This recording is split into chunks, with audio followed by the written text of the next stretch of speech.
kawaida. Asanteni sana. I want to take this opportunity to thank the people of Embakasi East Republic for re-electing me as their member of parliament. I also want to thank Kenyans for electing Raila Amolo Odinga as the 5th president of the Republic of Kenya. Raila has won elections. Raila must be declared as the 5th president of the Republic of Kenya, and Raila must be sworn in as the 5th president of the Republic of Kenya.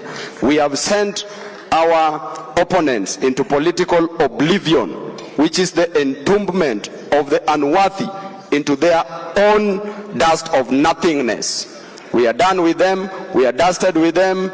We've already buried them into their political graves, and we are now waiting to plant flowers on their political graves. Asante.